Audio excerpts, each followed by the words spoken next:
Hey everybody, it's Mike and Denise with our review and comment on the plant-based news. It's getting dark, we gotta try to get this in. Just finished our dinner. I'm full of fiber right now. And you guys know I'm a lifestyle nutritionist and author of the book, Live to 150. I actually just did an interview today with Chuck Carroll, PCRM, the Exam Room podcast. So that's gonna be out very, very soon. And yeah, hopefully they'll stop for us. Maybe, okay. We're out getting our daily purposeful exercise. We're going to talk to you about some articles that are of relevance. And I am personally trying to get rid of all the plastic in the kitchen, anything that touches food. And I searched up an article for you guys that Denise is interested in too. Mm-hmm. And I talk about that in the book too, Live to 150. It's liveto150.org. There's a chapter on endocrine disruptors. Okay, so what is this article called? This is from Science Line. It was just published September 8th. It's called, Is It Safe to Microwave Plastic Containers? Many plastics contain harmful chemicals, and a zap in the microwave can increase your exposure. The FDA says this exposure isn't a concern, but some experts recommend caution. That crow is really annoying. That bird's getting its daily aerobic exercise. Yeah. You'll probably save your leftovers for later, but microwaving food in plastic containers might increase the likelihood that harmful chemicals or microplastics come into contact with your meal. Their impact on human health is not well understood yet. The impact of microplastics? Like microplastics aren't necessarily any different than regular plastics. They're just super small particles that you can't barely even see, and they're almost everywhere nowadays. They're so small that they can be absorbed into your skin or ingested. Yeah, it's bad news. Splurging on a delivery meal earns you some relaxation outside the kitchen. A warm meal from a local restaurant, a few sturdy plastic containers. They're too convenient not to keep, and perhaps the thought of throwing away volumes of plastic day after day makes you cringe, so they go into the cupboard for reuse. Oh man. But are these plastic takeout containers safe? What about plastic Tupperware or plastic plates and bowls? Are these an easy reusable option or a serious health risk? It's an interesting question with an unclear answer, so let's take a look. Plastic containers, from food packaging to coffee cups, contain materials that mess with human hormones like estrogens and testosterone. These are called endocrine disrupting chemicals, and unfortunately, they can end up in your food. And we're passing by a baseball field where they're practicing. Want to know what all that noise is? It's a bunch of kids. A lot of active squirrels out here too. Yeah. Well, that's because it's getting dark early, and it's getting cold. It's like we're in the DC area, Northern Virginia. We're ready to go down to Florida soon. Excuse me, that's my dinner. I barely walked today. I barely moved. At least I stood up for my interview and wasn't sitting, and I was using the stand-up desk, but still I needed my steps. I need to get moving. My body is full of food right now. So there are two main ways that plastic can end up in your food. First, over time, plastic wears down and loses tiny parts of its structure called microplastics that can then get mixed in with your meal. Second, endocrine disrupting chemicals can leak, or more formally leach, from plastics and soak directly into your food. Okay, let me pause here for a moment. Denise and I were talking about this earlier. I'm concerned about, like I said, we only have a few things left that are plastic. We use glass containers, and they have plastic tops. I guess that's okay, but the problem is it doesn't touch your food. Right, but the problem is when you stick these things in the dishwasher to clean, it gets these microplastics distributed across all the other glass and metal stuff that you have in there, right? Yeah, it's heating it up. It's superheated. We turn in the hot water. It's rinsed off. It's not. Yeah, I don't know. So that's an issue. The colanders is another issue. When we're straining things out, the plastics are getting in there that way as well. Yeah, we should use a metal colander. Our Yep. salad spinner isn't metal though. No, you're right. That's plastic as well. So We don't need I to don't put know. the lids in the dishwasher. We should leave the lids off. Just rinse them and put them back in the cupboard. Yeah, probably nothing plastic should go in the dishwasher because you're going to disperse these microplastics. It's probably the same method that they're talking about here with the microwave when you stick it in the dishwasher. That's what I'm guessing. Yeah, it does mention that. Microwaving plastic only makes matters worse. Both the shedding of microplastics and the leaching of chemicals becomes more likely when plastic is heated. I stopped doing that once when I noticed that whenever I heated something in plastic, there would be a round ring around where the food was. There and was? I thought, that can't be good. Yeah, the food mixes in with the plastic. Ew. Yeah, it's gross. So some of the key endocrine disrupting chemicals in modern plastics are bisphenol A, better known as BPA, a class of chemicals known as phthalates. Phthalates. Phthalates. Thank you. A great name. Great. It sounds like an F, but it's a PH, right? Yeah, PH. Phthalates. They're incredibly dangerous, actually. LATES. Both chemicals help to make plastics more durable and sturdy, but they can also interfere with the body's hormonal communications. BPA in particular is known to mimic the functions of estrogen. As a result, consuming phthalates is associated with health disorders, including high blood pressure and cardiovascular disease, while consuming BPA is associated with kidney disorder. Ew. Fortunately, the Food and Drug Administration emphasizes that most of the BPA humans consume passes through our bodies, sure it does, without being absorbed. That's why you gotta go number 2 once a day, at least. Yeah. Otherwise, it doesn't pass through unless it's in the liquid form.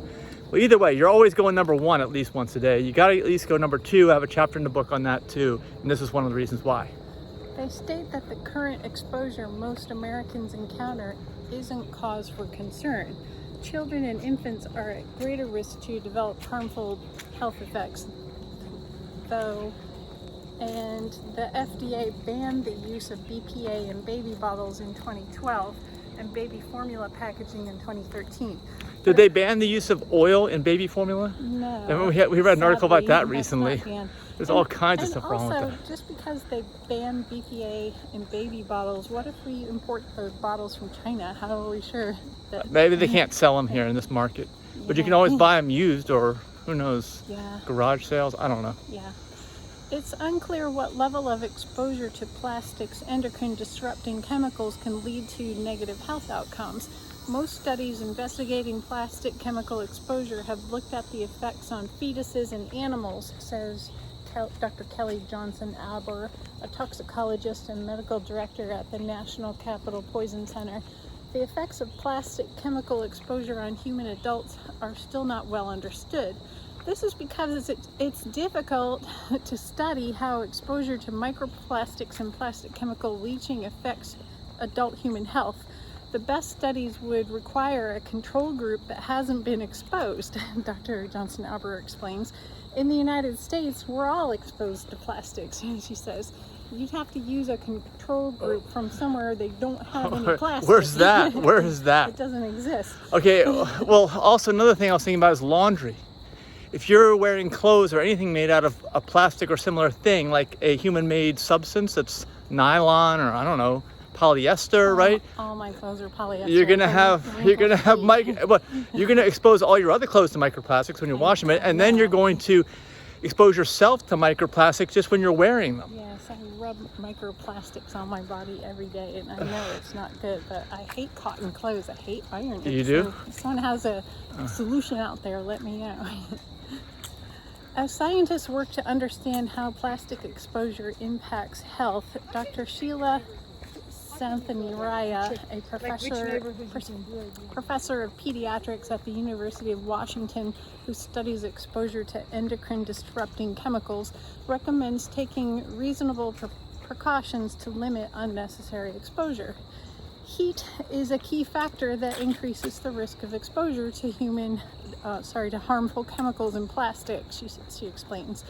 There have been several experiments that heating liquids or foods in plastics that contain these chemicals will certainly increase your exposure to them. And so that's why we don't recommend putting plastics in the microwave. Haven't you ever noticed that when you even heat something like a bowl of soup in a plastic bowl, you just heat it one time and your bowl is forever stained soup color? Yeah, That's yeah. because it mixes in with the plastic. Another issue with this is plastic water bottles, and when you buy cases of water that are in plastic and you leave in your car, it also heats up and it tastes like plastic. I need to get out of that habit. I'm trying to get out of that completely, and just bring your own water bottle. And you have one that we got on our website, aPlantBasedDiet.org. Click on the merch. Yeah, you can get that. That's what I need to get, one of those too. I need to stop buying those plastic water bottles. I wish I could stop buying the plastic stuff in the gallons for the cooking water, because we use cooking water that's distilled. That's what I use. Otherwise I get sick from the sink water. That's even worse. It would be best to have spring water. Yeah, well, we can't get that in the condo. Yeah, not here in suburbia, but we could in Ecuador. From your own mountain spring, high mountain spring. Yeah. Even if a plastic container is labeled microwave safe, it simply means that it won't melt, explains Johnson Barber. Even if a plastic this thing won't blow up, don't worry. Yeah.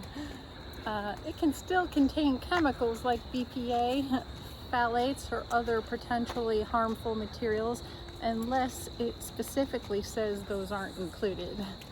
Taking a look at the recycling number on your plastic can give a helpful hint, but not necessarily a definitive one. Plastic number 3 likely contains DEHP, a phthalate, while plastic number 7 may contain BPA, and number 6 contains styrene, a possible carcinogen. So It sounds like they all have something bad in them, so just avoid them all. Yeah, how did we get into this plastic thing? Plastics in all cars now too. I mean, plastics are everywhere. Your whole computer's made up. My smartphone's made out of plastic. You know, I mean, it's like... It doesn't rust and it's durable. And it's they got to come up with an alternative though. Yeah. Because of the endocrine disruptors and other things, carcinogens. Yeah, it's not good. Journalist Elena Spivak, a former Science Line contributor who has covered the health impacts of plastic, acknowledges that some plastic is too convenient to cut, like her electric kettle, but she's made some changes to reduce her exposure. I use plastic takeout containers for storage, but I've stopped using them in the microwave, she says. Instead, she removes food from the container and puts it on a ceramic plate before heating. That's what we do too. Even if we take something home from someone's potluck, we don't put it in the microwave. Yeah. Not the plastic. Yeah, and like I said, gotta stop putting it in the dishwasher too, for similar reasons. Yeah. So people can also make gradual swaps, like opting for stainless steel water bottles without plastic coatings. Say that in the article? Yeah, that's what the article says. And storing food in glass containers. There's no getting to zero exposure in an industrialized world, she says. It's more about trying to reduce exposures overall. To learn more, see the infographic below. And it shows you the numbering system. Generally, the higher the number, the longer it takes for that material to break down. But like the article said, plastic 3, 6, and 7 all have something terribly terrible, hazardous to your health. So yeah, we recommend avoiding them. All right, so this relates to plants, obviously, because you're going to have plants in these things. You're going to put plants on them. And this is also, like I said in the book, I talk about plastics. I talk about endocrine disruptors. I talk about using stainless steel, like pure stainless steel when you're cooking and nothing else, because otherwise you're going to have other issues. My sweatshirt keeps coming off. I got to work out. I guess bigger shoulders. Actually, it's holding this phone is what it is. So at least we're getting exercise. At least I'm finally moving today. Hopefully you guys are moving. Let us know any of your comments that you have out there. Are you getting your daily aerobic exercise? Let us know about that too. Have you read the book? What's your favorite chapter? It's Live to 150, LIVETO150.org. We'll see you in the next video. Bye. Bye.